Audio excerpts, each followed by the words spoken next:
right, this is the best of football, and we are happy to come your way.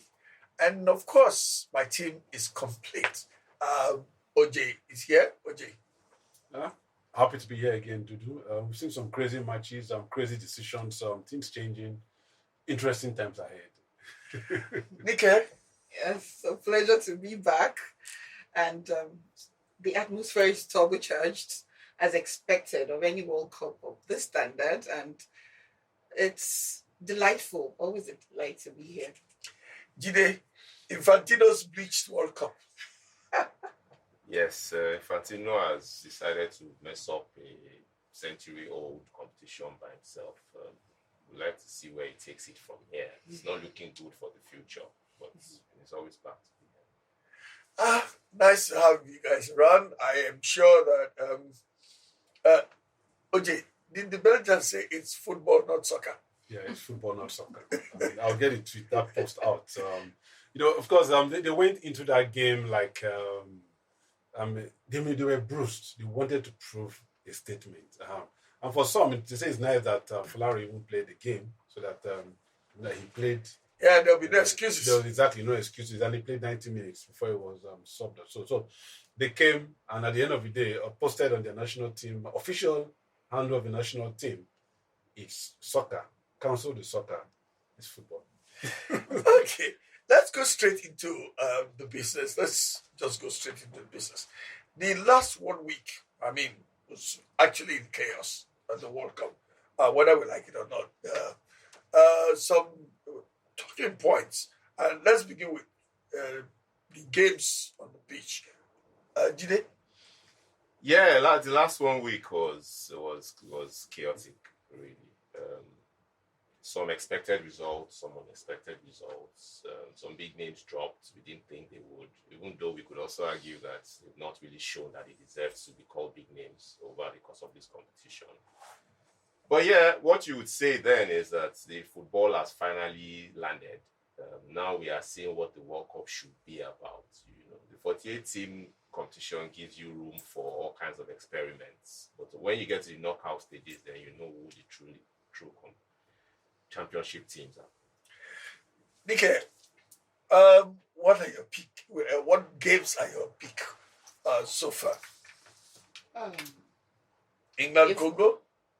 Well, England, Congo. Expectedly so, as much as we would, as Africans, want the best for one of us. But England, Congo, yeah, for me. Interesting for the Senegalese were quite disappointing for me in the sense that we expected more than they did. It's Belgium. Everyone would think that, as Africans, but we know Senegalese and what they're capable of doing and what they're capable of coming up with. I think it was a bit disappointing for me. I was looking forward to a better match than that. And yeah, Senegalese, Congo. Let me see. I was just I just feel that for me, last week, Jide had mentioned, we had thought that some people would regard to as giants in football, fell out expectedly, Germany, Netherlands, as against predictions by some of those that we had seen, hoping that Netherlands would go further. That was quite disappointing. But then again, it is football, not mathematics. And just like we expected, there will be upsets came, and that makes the game a lot more interesting for most of us who would be expecting the other way around. And many games quite came remarkable for me the last week. Yeah, but that by and large is that we had two big European nations, go down. Yeah. Germany went out on penalty to Paraguay. I thought the Paraguayans got away with too much physicality. But before that, we said the Germans were not, wasn't a fantastic squad. Even as West Germany or East Germany, never seen a squad. No surprise that Nagelsmann had to also leave immediately. It was a poor performance by our standards. So against Paraguay, from the beginning, even when they won that game 7-1 against Curacao, they were not overall. They didn't put up a good performance. It was not the typical German team. This was not the German machines we used to know. It was just a random German team that didn't know they were the World Cup. A German team supposed to be on 4 wheels, but ended up coming on 2 wheels. Jide, Nike said something about Senegal that they were quite disappointing. In all honesty, I was very disappointed. What about you? I was. Now I'm not anymore. Okay, why? Because 5 days after they exited, they are still in the World Cup. Technically, they've not been able to find their way home, which is such an embarrassment. Definitely. So apparently they lost the game and the IFA refused to book flights back home for them. So as I speak to you, Senegal are still in the World Cup. They can't go home. And it's such an embarrassment because now they are hoping FIFA can help them arrange the flights to get them out of. Everybody lost. Every team that exited left 1-2 days after. But Senegal is still there. And they lost this game such a long time ago and they are still there. And they keep embarrassing themselves and their country every day. So when you think of that, and all the stories you heard in the course of a competition about bonuses, about officials spending all the money that was meant for the players having to go and buy food outside, you can clearly see why Senegal did not qualify for the later stage. Oh dear. Well, OJ, I can't help bringing Nigeria into this. Some of us have said it's just as well that Nigeria didn't qualify for the World Cup because there would have been more delegation and officials and players. The comfort would have gone to officials and the players would have been left with very little. And looks like it's an African thing. Well, it's just Senegal, so it will not be nice to get into generalize. Because African teams, we didn't hear this with Capo Verde, even though it was their first appearance. So it would be nice to want to generalize. Okay, let's say it's sub-Saharan African thing. West Africa. Because you see, the World Cup in Russia, I mean, the Nigerian contingent was a disgrace. I mean, the aircraft chartered was for officials, they are women, they are whatever. They are cooks and stewards. And the players didn't get that kind of attention. So when we didn't go to the World Cup, so back away, that's probably about $300 million saved. I think it's high time we addressed some of these funny issues as much as we would not like to, like OJ mentioned, like to make a fallacy of it by generalizing, but we of course know that it's more of an African thing than majority an African thing, that lack of preparedness, our insincerity of our public office holders, which is holding back and really taking a toll on the quality of football and the squad that we come up with. We see other countries prepare themselves so well. I mean, we know Senegal as a footballing nation. We know that they are very good. Some of these things contribute to their success and performances. We don't see them crash out like this. It hurts most of us because we're hoping that some of us have bet on Senegal as one of the countries that would do us proud. I mean, it's one Africa at the end of the day. But then again, it hurts more. And I think it's high time we started putting our house in order and do things right so that we get better results. In my opinion, I could be wrong. Well, I'm not a betting man, but I would have taken a bet on Senegal getting to the semi-final. I mean, they played very well at AFCON finals, and just can't explain what happened. So I think I would agree with you if you switch from an African thing to a sub-Saharan African thing, because the Maghreb African nations never have these issues. Over the last 4 World Cups, Nigeria, Ghana, Senegal, Cameroon have had issues like this, where they embarrass themselves. And those are the 4 biggest countries in Africa, in West Sub-Saharan Africa, if you take away Ivory Coast. So if the biggest football playing countries in West Sub-Saharan Africa have had one issue or the other with mismanagement and all of that, I think you can safely say it's a West African thing. And it's sad because this is 2026. 1994, Nigeria went to the World Cup. We had problems. We had stories about the night before the Italy game. There were fights or bonuses and all kinds. And 30 years later, you still have the same issues. So it clearly shows that we do not learn. Oje, we don't learn. Yeah, it's painful for Black Africa. It's painful. Like I mean, Julie summed it up.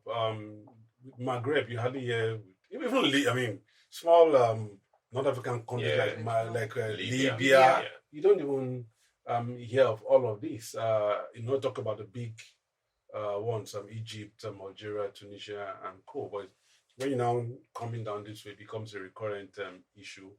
It's time for us to. That's why we're not taking seriously, And it's a shame that it even happened to Senegal. No one would have thought that. But I think the bigger issue clearly shows that there are some other, maybe from post AFCON, Yeah. It means there are some other issues that have been hanging brewing. That have been brewing, yeah. And so this is like, adding the fact that what's his name, the player who said he's not going to play anymore again under the coach. If I'm not under the entire technical crew, meaning that he wants the entire technical crew swept aside. So it means there are other issues that they've just been trying to bottle up, and suddenly a lot of things are coming up now from that end, and it's really a shame that we can hear this about Senegal. Okay, Nike, host countries, crashing out. Are there new favorites? Well, are there new favorites in what sense would that be? In the sense that up to this point, Yes, Mexico probably the host nation was considered a favorite. Yes. US, no, Canada, Balogun, no no. Balogun. Mm-hmm. Canada, well, they're No. not quite there yet. To me, I think it's the home advantage that are taking them this far. In my opinion, I for Mexico, yeah, we know that. They'd be good, but for Canada and the US, I wasn't expecting. I would not, maybe just being me, I would not even have expected them to come this far in the first place. But they did well, considering they took advantage of the home. They took advantage of they took the home advantage route, and I don't think, by and large, I think they did well, in my opinion. It's about time they stepped out, and they did gracefully, in my opinion. For Canada, watching them, maybe some sort of prospect you may just expect, but it was more of luck too alongside for me. For Mexico, I'd expected a little bit more, but US, we all saw what happened, and like you said, Infantino messing up on this. I think for me, the Belgians came with an impression, with a notion to make an impression, to right the wrong, because everybody that listened or followed through this world would know the Trump effect in all of this. Yeah. We've seen, even starting from when referees were not even allowed to come in, there was the silence. I'd respected FIFA all my life, knowing that it's a big organization that would give, leverage to a lot of things. But with the Trump effect, I think it takes a leader who can stand his ground, because to me, America will benefit more from this than they ever thought possible, than from any other game in the world. It's the World Cup. Even though it's soccer, football to them, it's soccer to them, it's football to the world. It's football. And a lot of people were looking forward to making the best of this. But in his usual way, it's obvious where the control is coming from. And if you have a lily-livered leader like Infantino, unexpectedly so, because we'd have expected, if your predecessors had set a precedent of leadership that is exemplary before now, I think it's throwing everything to the gutters now, and it's going to affect more on FIFA and his name. It will go down in history. For these three countries crashing out, I think it's just expected, in my opinion. OJ? Yeah, I totally agree. Growing up, I used to think FIFA was a different country on its own. With the kind of things they say, they challenge countries. The FIFA ban those days. Now every minute, FIFA ban here, FIFA ban there. So, but over time, especially with this era of Infantino, it's clear that FIFA is becoming. UEFA is even. This is like the second time that UEFA is even hitting at FIFA. If a regional body can hit at FIFA, then it means the house is crumbling gradually. And I don't see how Infantino might even last because it's becoming obvious that he has lost it. Not even losing it, that he has lost it, and it's all clear. The Belgians have come out to, I mean, with all their gesture on the field, off field, online, you just know that they have come to. I mean, they are really hitting whatever it is they're doing.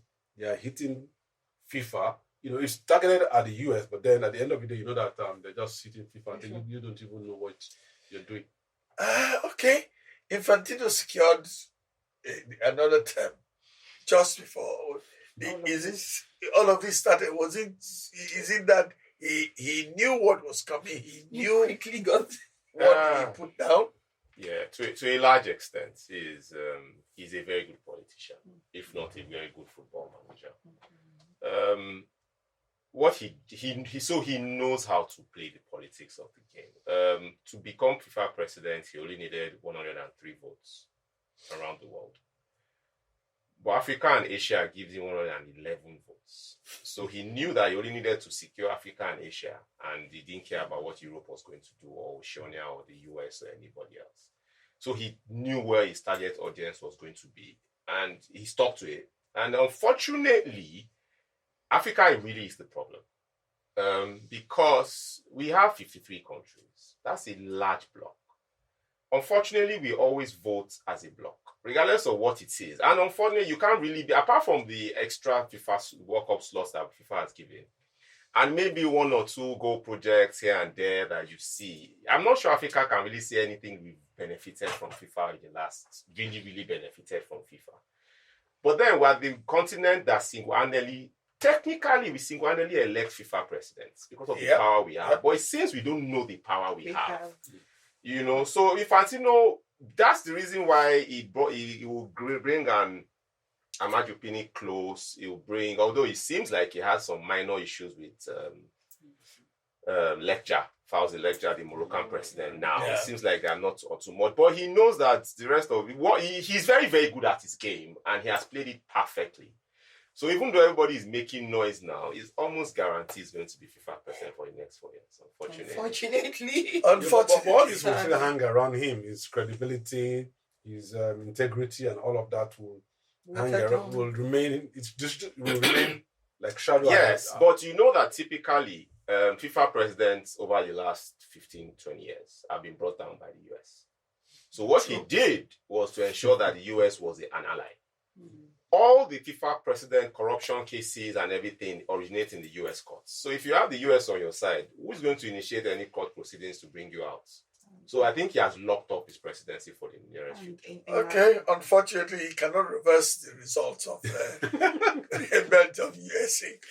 We'll take a break. When we come back, we got reflections of World Cup 2026. All right, welcome back. This is still the best of football, and you can join us anytime for the very best of football all over the world. We're still complete here today, Nike, OJ, and Jide. Now, let's look at some blockbuster. That's how Jide coined it. There have been some blockbuster results. Jide, let me start with you. Yes, some expected, some unexpected. Morocco, we expected Morocco would beat Canada. Like you said earlier, Canada is not really such a big football nation. Even though they have been riding on, home advantage, which have pushed them this far. But they met a Moroccan side that is a fantastic side. And at this point, you might start to wonder if they might not be genuine contenders to win this World Cup, because they are doing very well. So they will meet. I guess we'll know when they meet France in the quarterfinals. But if somebody told me this morning that if Morocco beats France, they could very well win this World Cup. So that game, they beat Canada 3-0. It wasn't anything special. Canada off and puffed all game, but the quality showed at the end of the game. Yeah. So, and then minus that one, the other game that really took my fancy was the USA-Belgium game. Mainly for all the threats and counter-threats before the game. So I watched the game, and the first shock was to see that despite the Belgian FA warning the American FA not to play for Larry Balogun, he actually started. and he played the whole game. So even though he didn't make any impact on the final result, like Nick said, the Belgians wanted to mess everybody up, just let you know that it's like you said, it's football, not soccer. And it was they really disgraced them. It was a comprehensive victory.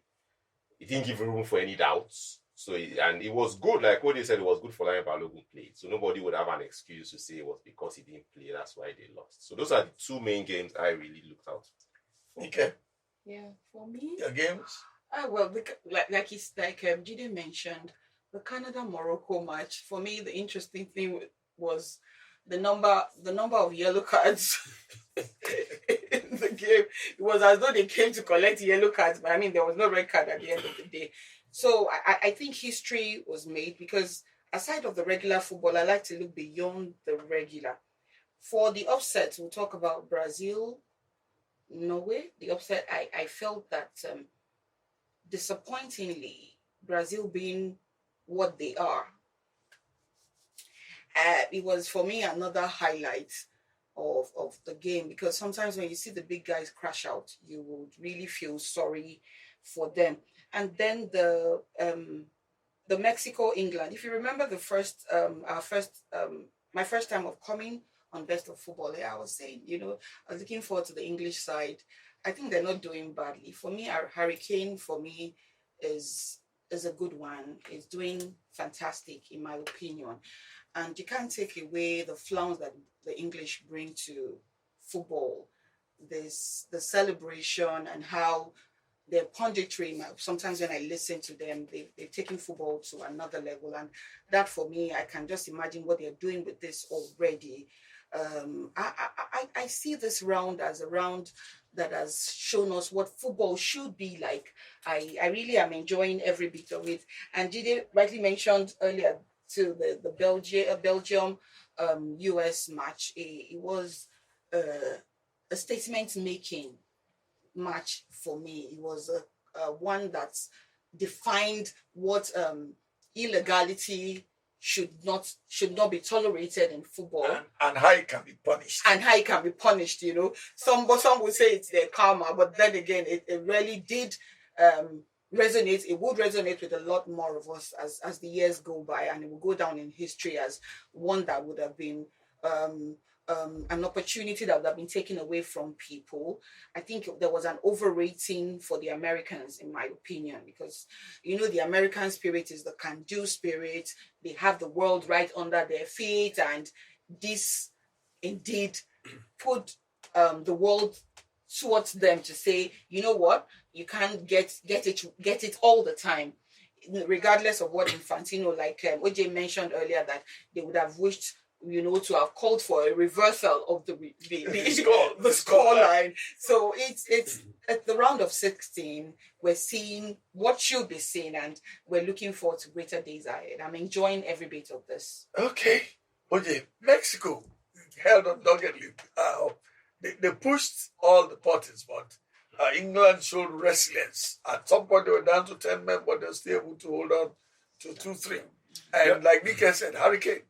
You can't. All white. Hurricane. Hurricane, it is. you can't remove that factor. And going back again to the last game against Congo DR they came from behind. They fought the game of their lives, and I'm sure they took that into this Mexico game, knowing that Mexico is obviously an upgrade, of the Congo team, and they've got experience of the striker plays in Fulham. Yeah.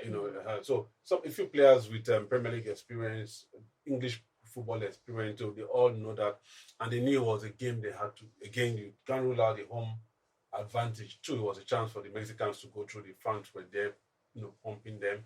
But then that's where England really, showed their quality. If you play in the Premier League, you must prove why you are a Premier League player. I mean, the pressure is there. Everything you must show it, and that's what they displayed there. I mean, plus Kane's experience now from playing for Bayern Munich. The team, everyone is looking at him. This is your time. This is your generation. I mean, after this, I don't know if he will be the Kane of England, the key man by the next World Cup for England. So this is his World Cup, and he has to, raise the team. So playing one man down, it didn't show any difference. Okay. Now, Jide, this is for you, because I remember sharing this with you a few times that these Brazilians, they don't look Brazilian. And you see, my godmother, who's in her 70s, sent me a message, said, Godwin, these Brazilians, where did they get them from? You know? I mean, what? Yes, they are home. Anybody can be home, but not 5 times world champion. So easily eased out. What happened to these Brazilians? To respond to your godmother, they got the Brazilians from Europe. Unfortunately,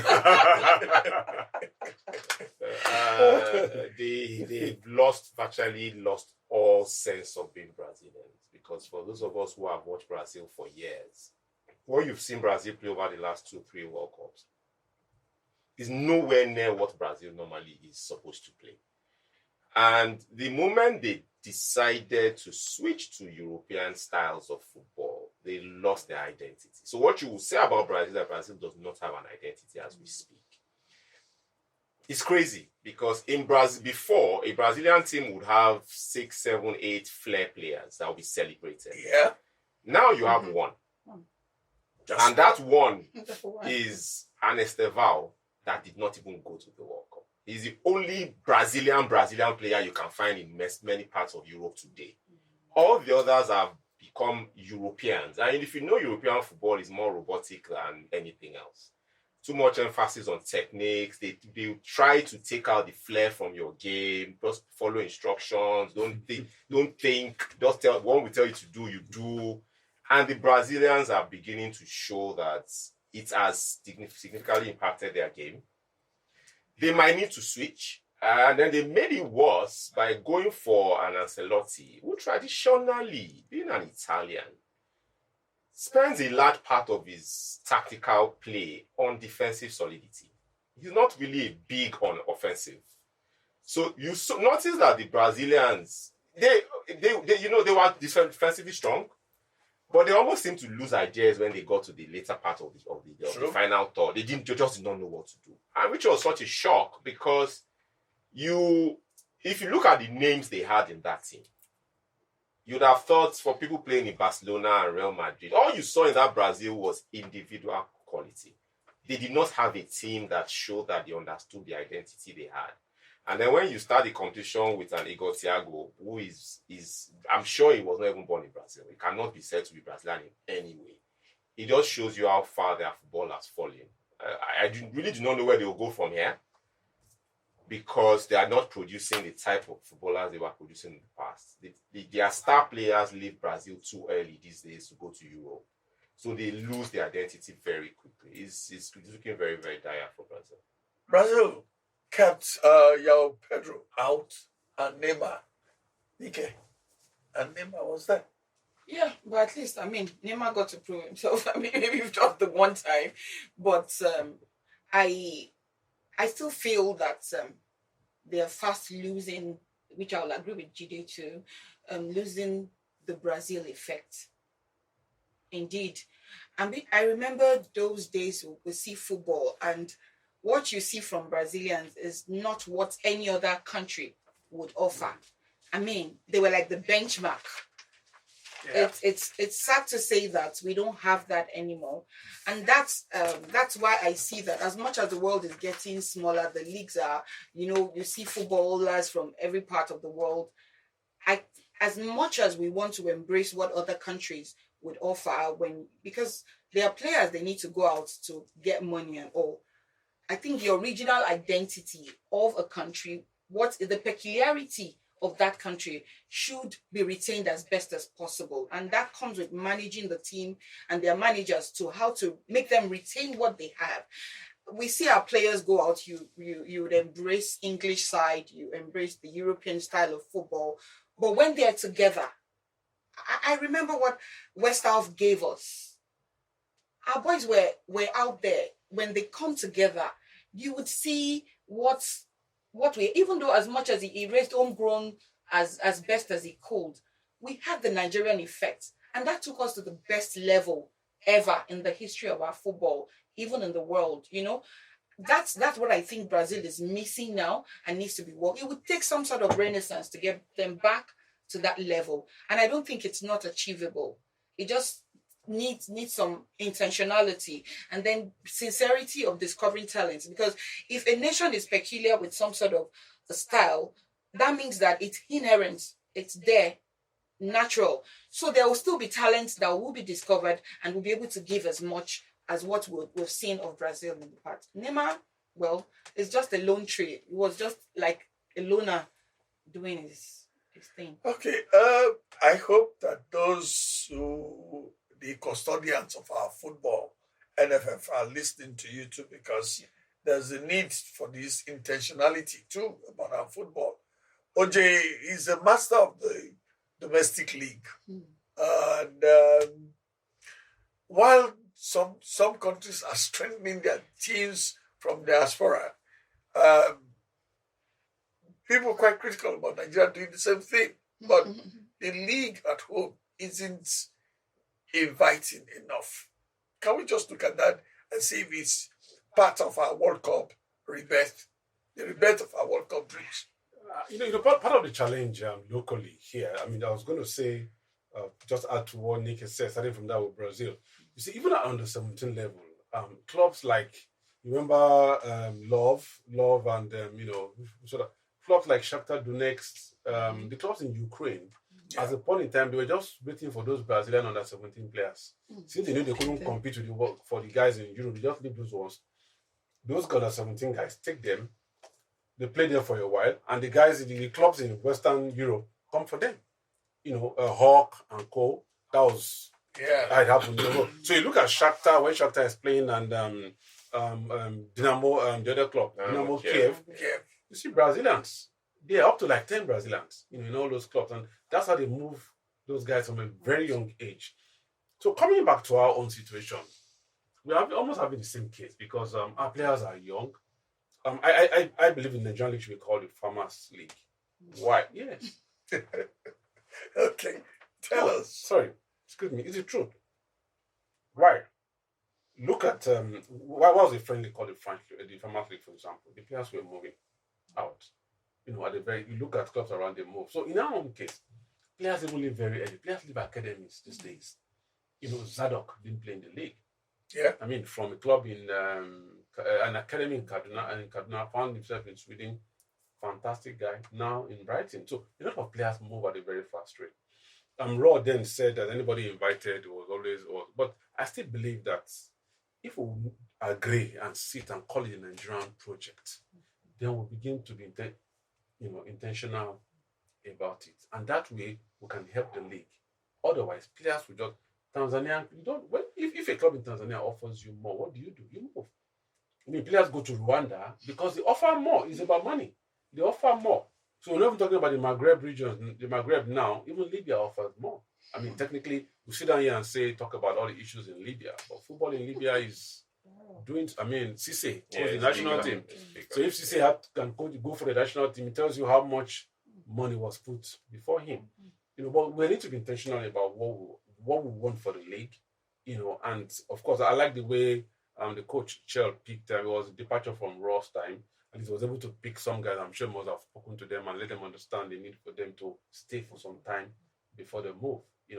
That is what we need to do. Identify these guys, and it's a project. Even Mbappe, before he left for Madrid, Macron spoke to him. The former French president also spoke to him, convincing him to stay.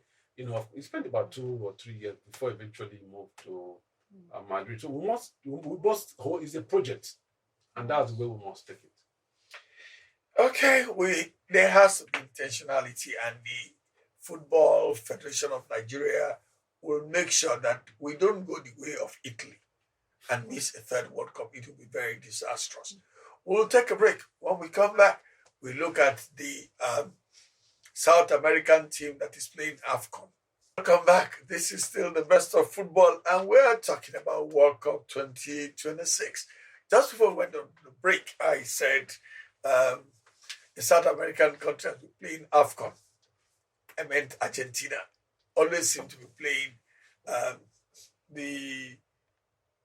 playing African opposition only. So it's not like they are not playing World Cup, they're playing AFCON.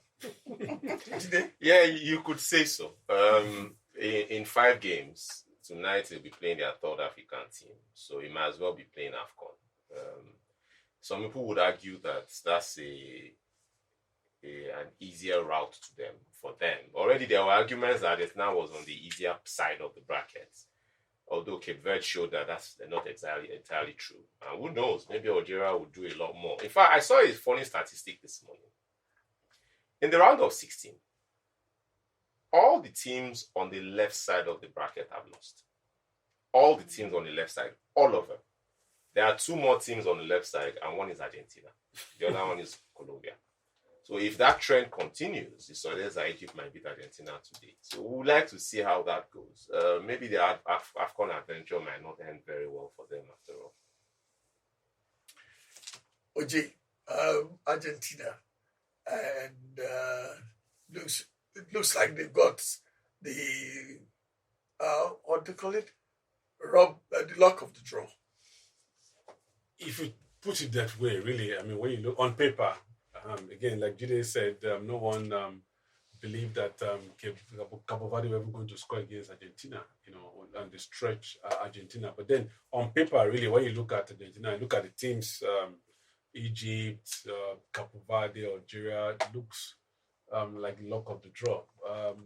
Egypt might come up with something different. I'm sure Cabo Verde will have inspired giving them some people have learned some things from that game, and that will be what we'll see them come out with. But then overall, somehow I think it's still a luck of the draw. Nike, are you honestly expecting Egypt to beat Argentina? I want them to break the jinx. I expect that they will do well. Like OJ mentioned, the Cape Verde guys must have given them the courage they need. I want to believe they should be able to muster some courage to face the Argentine. It was heartbreaking for most of us that saw the Cape Verde match. I really felt that was the most emotional for me of all the matches so far, and I'm thinking that Egypt will do us proud. Really. Okay, let's go back to one or two of those games in the knockout series. France, Paraguay. OJ, what do you have to say about the officiating in that game? Poor, very poor. The referee shouldn't have been at the World Cup. They played dirty. If you follow the laws of the game, they didn't play in line with the laws of the game, and shocked that they didn't even have a red card in that game. They did all with the ball, without the ball. They kept kicking, shoving. They were doing all sorts. And you wonder how the referee didn't see that VAR and all of that. No one called the referee to say, "Shine your eyes now." Honestly, it was too physical. I've never seen something so hurtful to the eyes in a long time in the game. Okay, Jide, Portugal, Spain. Yeah. First half, it didn't quite look like what we were expecting, but in the second game, the second half, it improved. But then, what are your impressions about the final results? Justified. So typically Iberian derbies are like that.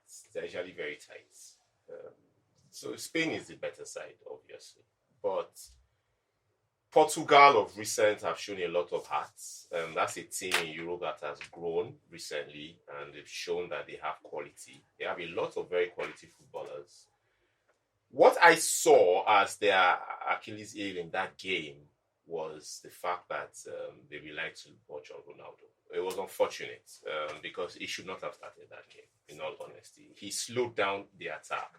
There were times when I could see, even though, yes, Bruno Fernandes was also poor in that game, but there were times when Fernandes would have the ball and there were no runners because Ronaldo didn't have the legs anymore and he'd be forced to pass to the side or pass back. So you could clearly see that because they knew they had to play for him and he wasn't making the right runs, they had to find alternatives. Okay. So it was painful to watch. I think they would have done better against Spain if they didn't have Ronaldo as their number 9. But clearly they had decided that this World Cup was to honor Ronaldo, regardless of how the final result was going to be. And I think they paid for that at the end of the day. Yeah. You agree? In fact, it was cringe-worthy. With respect to Ronaldo fans, I just felt those were tired legs.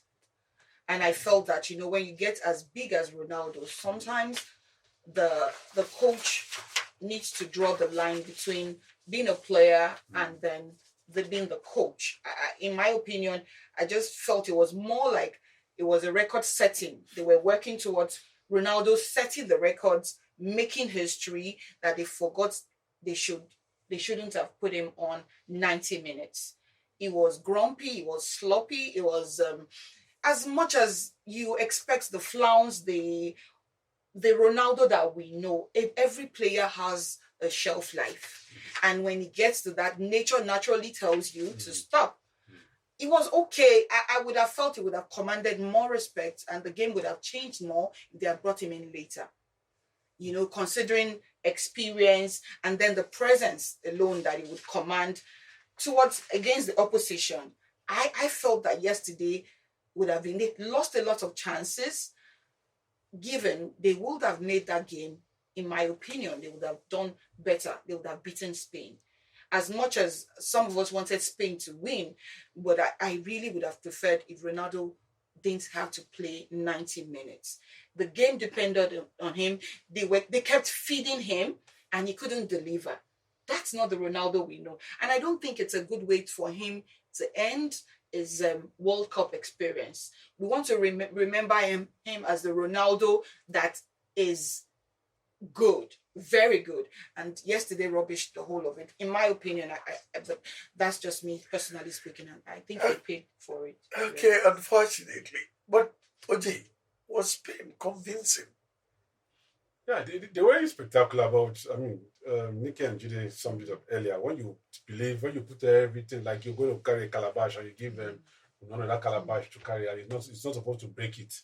He can't move now. The man couldn't move. So Spain, I look at Spain and see a Spain that couldn't beat Capo Verde, moving this far, playing against Portugal. I saw something from Alex Ferguson and it was like, again, I think one of the previous editions, Julie talked about Roberto Martinez, Belgium, Portugal, what has come out of him. And that's what Ferguson said, that if he had managed teams that Roberto Martinez had managed, Belgium and now Portugal, that he wouldn't take it the way Martinez has taken it. So at the end of the day, for Portugal, it to come back to the bus stop of Martinez. It was like all his tactics, and him and Ronaldo sat down together to say, okay, you must play. Mm-hmm. It's his fault. He's the head coach of the team. I don't know where he's going to go after Portugal. That's if they kick him out, because that's okay. Maybe we'll talk about it, going back to club football. Well, that's the next thing to do. As a national team coach, I never really rated Martinez, because if he didn't do anything with the Belgian team of 2 years ago, and Hazard and better players. He's not one of those coaches I expect to light up the stage. It's lucky no Africa. They will owe him. They will have owed him. Really, honestly, I was just upset here. They will have owed him Last night. Okay, so like Ronaldo, like Neymar shouldn't have come. Ronaldo can understand, but Neymar shouldn't have. Until not to just spoiled everything with that one. Neymar shouldn't have even come close to the training ground of the Brazilian national team. Talk of entering the plane to the World Cup. Honestly. All right, we'll take a break. When we come back, it'll be the final part of today's program. This is still the best of football, and don't forget to join us anytime for the very best of football. We want to look at some personalities in the game, the World Cup this time, and OJ, I think you have something special to tell us about some personalities, some players in this World Cup whose fathers were previous World Cups. Yeah, all in the 94 World Cup. It was, again, USA. US 94 World Cup. Alan's father from Ing, then Eric Trosved and Goran Selot. His son, Alexander, Of course, we know Ellen Haaland, and of course, Christian Trustbed. All of them, three sons. Their fathers played in '94 World Cup, same USA, and here they are 2026. That's about 32 years, 30 after. Yeah, 94. Yeah. For the Norwegian. Yeah, Norwegian team. For the Norwegian team, all three. Father and son generation. Nice. I mean, there's you can see football families making it brighter. Well, we want to say well done, Norway, for setting the football world alight with worthy successors to great fathers. Nike, Haaland appeared to have been slow in getting into the World Cup, but he's announcing himself big now. Yeah, I think it comes with experience too. Some people it would take some time to, just like they say, leaders have a way of discovering talents. If you understand your player, you could bring out the best in him. I mean, if naturally nature has dictated some things in us, as much as football could be trained, you naturally have it. We said it now. His father played 24 years ago. That alone will boost your confidence. But then when you get to a stage and you're not used to it, look at what he did against Brazil. Brazil, yeah. Race. I think that is a player to look out for. He's going to get bigger and bigger as the years go by. My love for Haaland just grew bigger and bigger. He practically tore Brazil. Finished. OJ, Uvosina. What else is there to say about him? Exactly. I mean, the whole world knows him now. Someone was playing for a small club. That's what the World Cup. That's the beauty of the World Cup. Throws you up, gives you opportunities. I mean, on the same pitch with Messi, and gave a good account of himself. Frustrated the Argentine team, and now his dreams come true with football. He wanted to play. I mean, his dream to play with Messi in the same club, and David Beckham appears to be making that work at Inter Miami. So Inter Miami will sign him. I mean, they want to sign him and that gives him the chance to play with Messi at the club Inter Miami. So dreams come true. You play football is about coming from zero to show what you can do on the pitch, and you never can tell what comes next. All right, Jide, our friend Folarin Balogun, is he going to be able to live down all of this? Eventually he will, but he will go through a tough time first. What his people have done for him without really knowing it, they've put him on that unnecessary spotlight. It was not attention he needed at any point, especially since he then played the game. He was removed 90 plus 2 minutes, and he didn't score. So you then wonder what all the fuss was about. If he was that good, he probably would have scored. Although if he had scored, it would have complicated the whole issue further. But he still played. So he just showed that the American team was really not as good as they thought they were. I remember when the president of the US, when he was commenting on this whole drama, initially said he's our best player. Then he changed it to he's one of our best players. So clearly, they really looked up to him to do a lot of stuff, which he did the best he could. He just was not good enough on the day. But it's unfortunate because he's going to go back to his club side, and then people will forever remind him of this. Okay. Well, Nike, Mbappe has had 3 brilliant World Cups. I mean, we can see. But what makes him tick? Is a unique player, one who's very resilient. There's no taking away the African in him, in my opinion, and that pushes you to greater levels once you have the opportunity. And I think that's why he's flourishing so well. You talk of temper, this France-Paraguay match brought out the worst in all of them, as much as they try to be professional enough. I think that Mbappe is going bigger and bigger. And So speaking of controversy that came out of all of this, Yeah. I don't think he intentionally wanted to not to reciprocate the handshake. If you saw the match, there's no human that would want to quickly, as much as the game is about being friendly afterwards, it's a game. After the game, everybody gets friendly. He could have lost his legs from the kind of roughness that came out, the aggressiveness that came out of this particular game. I mean, having to win after it, I think it was worth celebrating. And I think the senator that came up with that comment, the Amarelia, the senator, the female senator, the Paraguayan senator, and those racist comments should be punished in no measure. A lot of people would say that where women are, there is chaos. I'm a woman. In every official setting, I'd rather be in the company. Some of us would rather be in the company of the guys than you be in the company of men.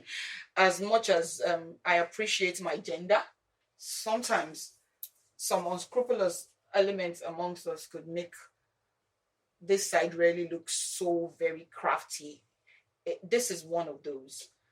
The statements this honorable member of the house, you would expect some level of decorum. It was beyond me, and it says a lot about what racism is.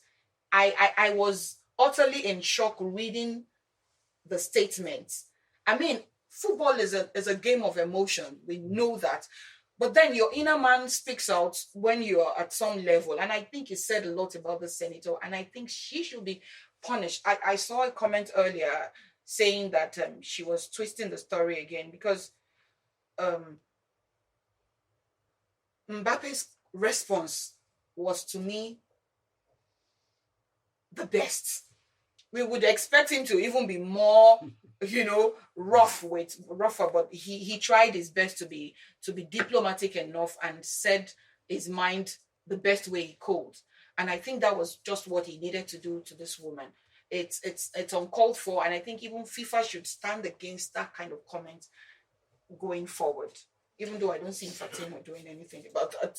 Well, dear Infantino, he has just given the World Cup that thing the World Cup didn't need. Yes. OJ, the Mbappe man has come strongly in controversies at PSG, controversies at Real Madrid, but the world's biggest stage, he seems to be repairing his image.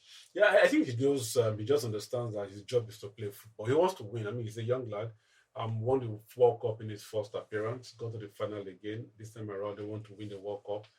Coming from a season where Madrid didn't achieve anything, and even didn't achieve a player making the Spanish squad again. So the few Madrid players who are playing for the national team want to represent well, and he's always been a player who loves football. He's passionate about it.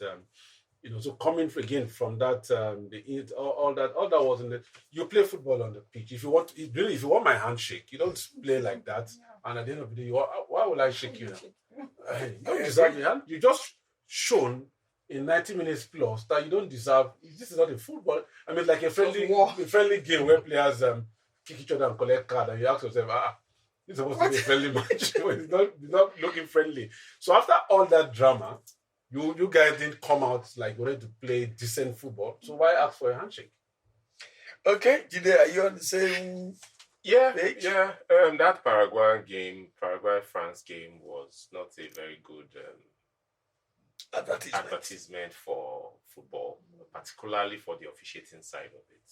It was a big shock that the Paraguayans didn't get any red card in that game. Barely got yellow cards in the entire game. Nobody understood how that did not happen. Even referees have come out to say they didn't understand what happened in that game. They were very physical. Very, very physical. You could tell that they didn't think they could match the French in any other way. So they were looking to bully them into submission. But overall, the French quality showed. And they deservedly won. Even though they only won via penalty. But it was the nature of that particular game. Just to add one more thing to what OJ was speaking about Vozinha earlier. So Vozinha is, for me, the story of this World Cup. in many ways. This is someone who started the World Cup with 50,000 followers on Instagram. He's currently on 25 million. He's now the most followed goalkeeper in the world. He has surpassed Iker Casillas and Thibaut Courtois, who are the most followed goalkeepers prior to now. In fact, he's bigger on social media than some of the biggest sportsmen. For example, if you follow American football very well, you know it's Tom Brady. He has surpassed Tom Brady, who for the Americans is like a god. So it just shows you how from a very humble beginning you can become a superstar overnight. And he's done fantastically well. Whatever happens after this, his life has been changed forever. And it's something he will never forget, Hopefully he gets the move to the US that is being touted he will get. And then we'll see what happens to him from here. But for me, that's his story. I won't be surprised if we see a documentary made about Hosea in the near future. Yeah, I think he's been such an exceptional revelation. And a documentary on him and everything about him would be good. And he turned pro. He turned pro at 25. Late. So it was very late. 25. At 25, typically you have 8, 9, 10 years max. But he's maximized everything. But lower division teams. Okay. I'm sure this is where we draw the curtain for today. But one last word from everybody. Ike? Looking forward to greater matches. The kind of the football World Cup football that we've seen so far, I'm looking forward to better ones.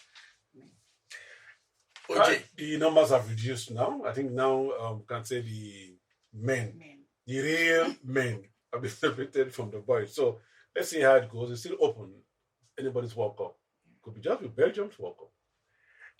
Some men have been sent to Brazil and Germany. Some boys who thought they were men. Because they didn't show us they were men in this competition. The men are still the ones remaining. I'm looking forward. There are certain games I'm looking forward to, starting with Argentina, Egypt. I'm also looking forward to Norway, Egypt, England. It will be interesting to see how that game plays out. But the most interesting game for me is Morocco, France. That might turn out to be the game of the competition. And someone told me this morning that whoever wins that game just might win this World Cup. Okay. OJ, you agree? Whoever wins Morocco, France might be one. I agree. I mean, the English team, but I think I agree. Morocco, France. France is certainly a very good team. And the Moroccans have shown that they are good. They played Brazil, by the way. I mean, that's, sums of the Judas statement by men who pretended, to be boys and they're home. So Morocco really is a key contender. I mean, moving from where they achieved, that's progression for me. Okay. Well, that has been our program today, and we'll be back next week. From Nike. Bye-bye. Till we see you next week. OJ. I hope we don't see cards changing again. Looking forward to that. We'll be here again next week. Hopefully there won't be too much controversy by the time we get back. Thank you, and goodbye.